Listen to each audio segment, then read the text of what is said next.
श्रीरामं श्रीरामम्।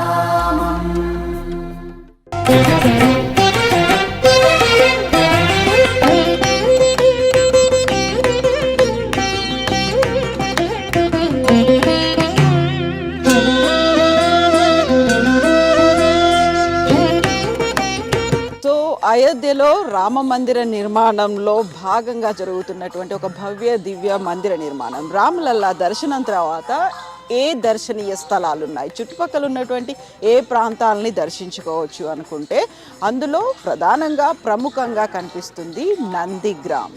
ఈ నందిగ్రామ్కి సంబంధించి చాలా కీలకమైనటువంటి అంశాలు ఉన్నాయి. అందులో ప్రధానంగా మనం మాట్లాడుకోవాలి, భరతుడు రామ లక్ష్మణులు సీతా సమేతంగా వనవాసానికి వెళ్ళినప్పుడు భరతుడు రాముడి పాదాలని తీసుకొచ్చి ఈ ప్రాంతంలోనే పెట్టి ఆ పాదుకలతో 14 సంవత్సరాలు ఎదురు చూశారు. ఈ ప్రాంతం నుంచే పాలన కూడా కొనసాగించారు. ఇక్కడ భరతుడు విశ్రమించారు, ఇక్కడ భరతుడు తపస్సు చేశాడు, ఇక్కడే భరతుడు పాదుకల్ని ఉంచి పాలన చేశాడు.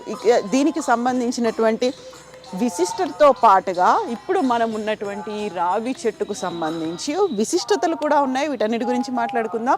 మనతో పాటుగా ఉన్నారు पंडित राम नारायण दास जी। पंडित जी जय सियाराम। जय सीताराम। जय सियाराम। तो हम लोग हैदराबाद से आए हैं, हमारे लिए आप बता दीजिए इस प्रांत का। भरत को नंदीग्राम में भरत जी के यहाँ आप सभी को जय सियाराम। भरत जी यहाँ पे चित्रकूट से जब लौट कर आए हैं तो यहाँ पे 14 वर्ष बैठकर प्रभु श्री राम जी का आने का इंतजार किया था, तपस्या किए थे। ये वही स्थान है नंदीग्राम भरतकुंड। भरतकुंड भी बोलते हैं। हाँ, भरतकुंड इसलिए बोलते हैं कि भरत जी यहाँ आके तपस्या किए थे। और नंदीग्राम जो बोलते हैं, भगवान राम जी जो अयोध्या में पृथ्वी लोक पे आए हुए थे, उस समय भगवान भोलेनाथ नंदी को यहाँ पे छोड़कर भगवान श्री राम जी का दर्शन करने गए थे। इसलिए नंदीग्राम के नाम से इसको जाना जाता है। और जब भरत जी आ गए तो भरतकुंड के नाम से जाना जाने लगा, इसलिए नंदीग्राम भरतकुंड के नाम से प्रसिद्ध है। यहाँ पे भगवान शिव जी जब नंदी को छोड़कर गए थे तो नंदी जी से कहा कि शाम तक जब लौटते हैं तो आपको लेकर चलेंगे, आप यहीं रहिए, नहीं आपको लेकर चलेंगे तो मालूम हो जाएगा कि भगवान भोलेनाथ कैलाश से अगर आए हैं तो कोई देवलोक से जरूर यहाँ पे आया होगा। इसलिए भगवान भोलेनाथ कैलाश छोड़कर यहाँ आए हैं दर्शन के लिए। तो इसलिए नंदी को यहाँ छुपा दिया। तो इस बहुत सारे गाथाएं हैं नंदीग्राम से लेकर। हम राम जी के बारे में सुने थे, लेकिन ये पहली बार है शिव जी के बारे में भी सुन रहे हैं। तो ఇక్కడ నందిగ్రామ్కి సంబంధించి 2 స్టోరీలు కనిపిస్తున్నాయి. ఒకటి రామాయణానికి సంబంధించి, అలాగే శివం వైష్ణవం అనేది, శివుడు కూడా ఇక్కడ తన నందిని వదిలి వెళ్ళాడు, అందువల్ల నందిగ్రామ్ అనేది వచ్చింది అనేది. శివకేశవులకు భేదం లేదు అంటారు, శివాయ విష్ణు రూపాయ విష్ణు రూపాయ శివాయ. సో ఇక్కడ ఆ 2 అనేవి కనిపిస్తున్నాయి. 2 గాథలు కూడా ఇక్కడ ఉన్నాయి. మనకు వెనకాల శ్రీరామ్ జానకి మాత మందిర్ ఉంది, అలాగే నందికి సంబంధించి శివాలయం కూడా ఉంది. కాబట్టి 2 ఉన్నాయి, 2 స్టోరీస్ అనేవి ఉన్నాయి. तो राम नारायण दास जी बहुत सारे गाथाएं हैं, लेकिन नंदीग्राम के बारे में सोचे तो भरत जी याद आ रहे थे जी।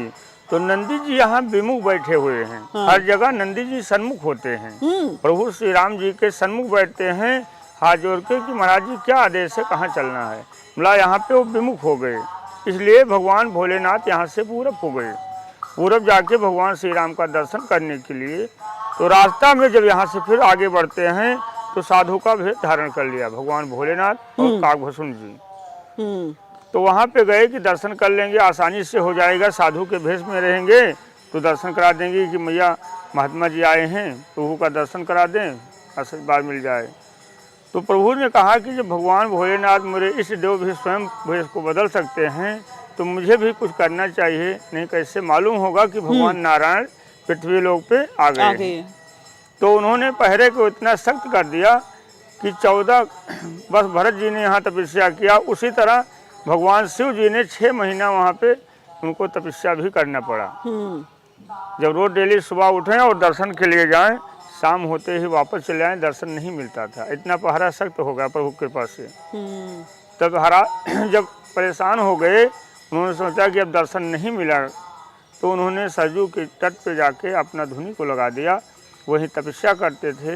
उनके काकभसून जो शिष्य थे वो कहते थे कि हमारे गुरुजी जो हैं काशी से आए हुए हैं, बहुत विद्वान पंडित हैं, ये कोई समस्याएं हैं तो आप इनका अपना हस्तरेखा दिखा के अपनी समस्याओं को तुरंत ही दूर कर सकते हैं। तो सभी अपने हस्तरेखा को देखते थे, दिखाते थे, उसके बाद में उनका निदान होता था। इसी प्रचार प्रसार से जब माता कौशल्या राजा दशरथ को मालूम हुआ कि हमारे नगर में इतना पहुँचे हुए संत आए हुए हैं गुरुजन, तो उन्होंने कहा कि क्यों ना उनको घर पे आदर से ले आ जाए, प्रभु श्री राम जी का भी हाथ देखेंगे और कुछ इनके समस्याएं जो हैं उनका निदान बताएंगे कि आगे चल के क्या इनकी जो शैलियाँ। तो हम यहाँ पर हैं, यहाँ हनुमान जी भी है, हनुमान जी का भी कुछ प्रत्येक है ना? उसको भी बताते हैं। तो वहाँ पे जब जाने लगे तो काकभसून जी को द्वारपाल ने रोक लिया और भगवान भोलेनाथ अंदर को जब प्रवेश कर रहे हैं तो अब काकभसून ने उनका अछला पकड़ लिया, कहा कि प्रभु हम भी चलेंगे, आपने कहा था कि चलो भगवान नारायण का दर्शन करा लाते हैं, तो आप तो दर्शन कराएंगे, हम तो गेट ही रखाते रह जाएंगे। तो कहा कि भाई अब नहीं जाने देते तो क्या करें, तो कहा नहीं लेके चलिए, नहीं हम नहीं जाने देंगे, आपकी अभी पोल खोल देंगे तो आप भी वापस चलेंगे, हम भी ना आप मेरी हंसी उड़ाएंगे ना मैं आपकी उड़ाऊंगा, दोनों एक ही तरह रहेंगे। तो भगवान भोलेनाथ ने कहा कि ठीक है मुझे जाने दीजिए, अगर मुझे दर्शन मिलता है तो मैं वचन आपको देता हूँ कि पहले आपका मैं दर्शन कराऊंगे, उसके बाद में मैं करूँगा। तो कहा कि प्रभु कैसे कराएंगे जब जाने नहीं पाएंगे, तो कहा ये हमारी जिम्मेदारी है। तो भगवान भोलेनाथ को काकभसून जी ने जाने दिया और जब गए हैं भगवान श्री राम जी उनके सन्मुख माता जी लेकर आई कि महाराज जी देखिए कुछ इनका भी समस्याएं देखिए क्या है इनके आगे चल के भविष्य में। तो भगवान भोलेनाथ ने कहा कि माँ मैं क्या बताऊँ, मुझे कुछ दिखाई नहीं देता है, इस बालक को क्या देख के मैं बता सकता हूँ। तो कहा कि प्रभु आपकी इतनी चर्चाएँ नगर में होती हैं, अब आप कहते हो मुझे दिखता भी नहीं है, तो कैसी लीला है प्रभु। तो कहा ये भी सत्य है माता जी, मैं बताता भी हूँ देखकर, और ये भी सत्य है कि दिखाई भी नहीं देता, दोनों है।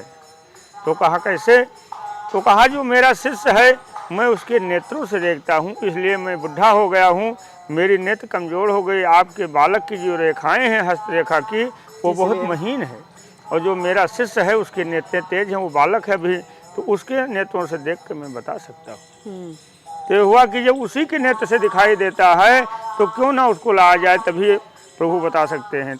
तो काकभसून को जाने को अनुमति मिली, तब गए हैं वहाँ पे, तब भगवान भोलेनाथ ने उनके जीवन को शैली बताया।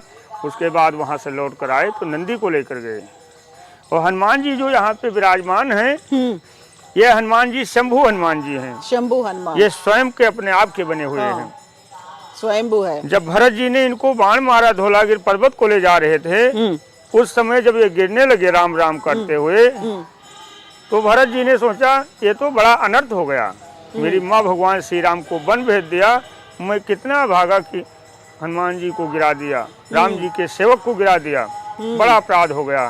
तो उन्होंने सोचा कि क्षमा कैसे होगा, तो उन्होंने सोचा लाओ गोदी उठा लें। तब तक इस लटाएं जो वृक्ष है इसकी लटाएं सारी उनको स्वयं उठा लिया, भरत जी को उठाने का चांस ही नहीं दिया।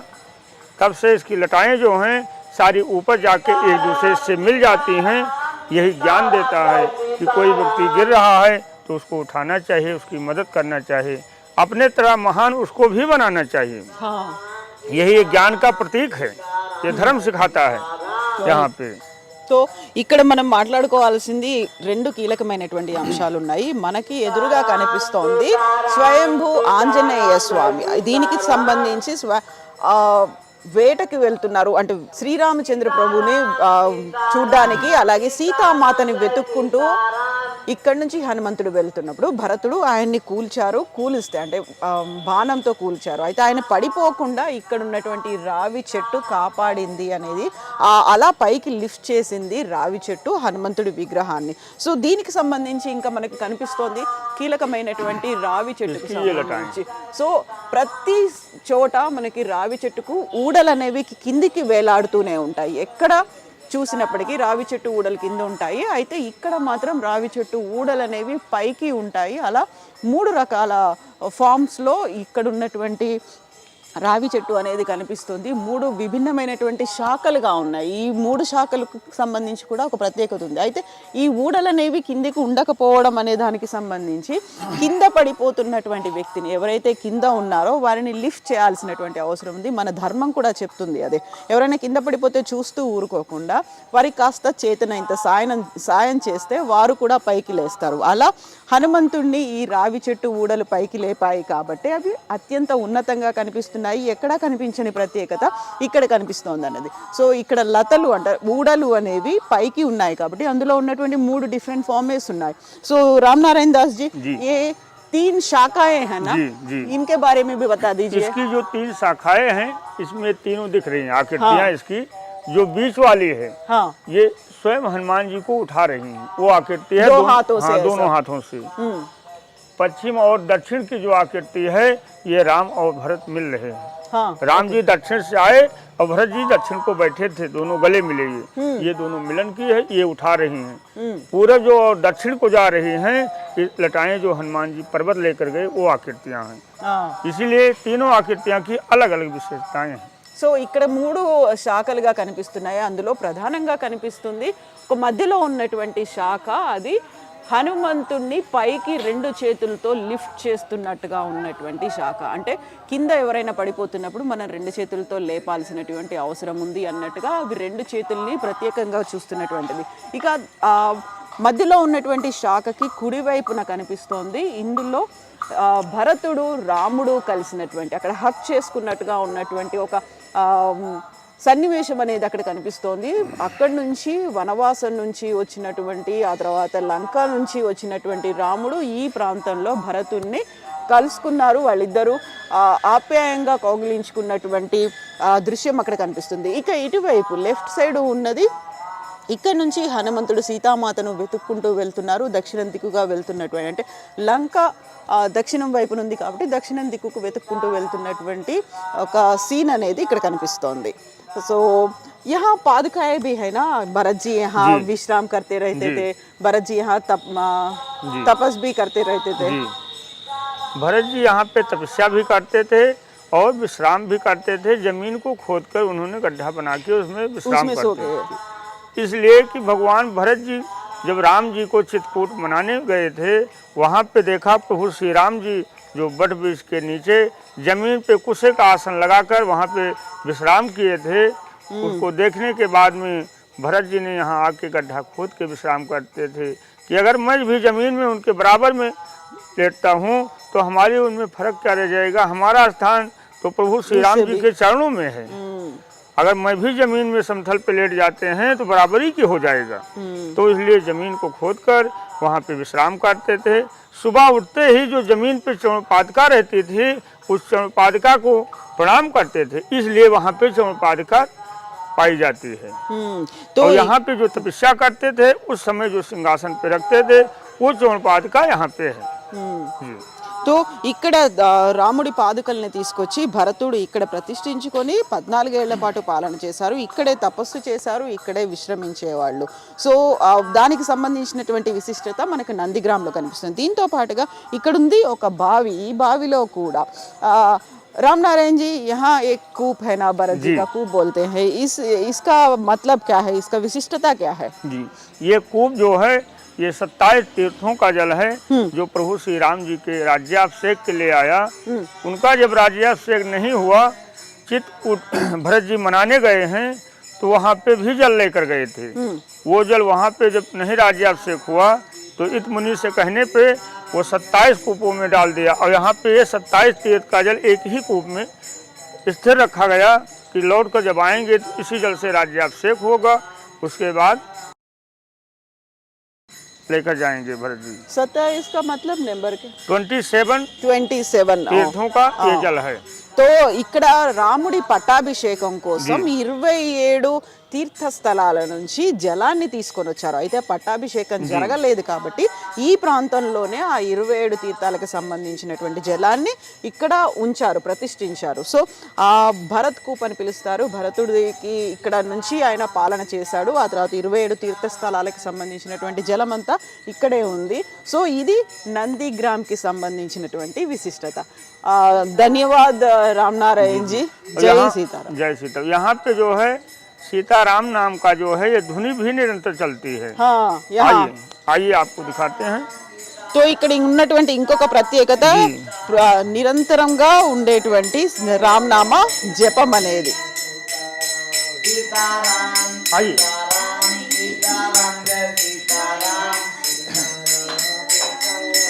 यहाँ पे जो है ये सीताराम नाम जो है जो निरंतर चलता है। भरत जी ने जो 14 वर्ष तपस्या किया था उसी के उपलक्ष्य में 14 वर्ष के लिए संकल्प किया गया कि 14 वर्ष अगर सीताराम नाम जब चलेगा तो पुनः राम जन्मभूमि बन जाएगी, राम राज पुनः स्थापित हो जाएगा। तो 14 वर्ष के लिए संकल्प किया गया। 14 महीना पूरा होते ही राम जन्म का आदेश हुआ, बनने लगा। पूरे संसार में ही राम राज आ गया।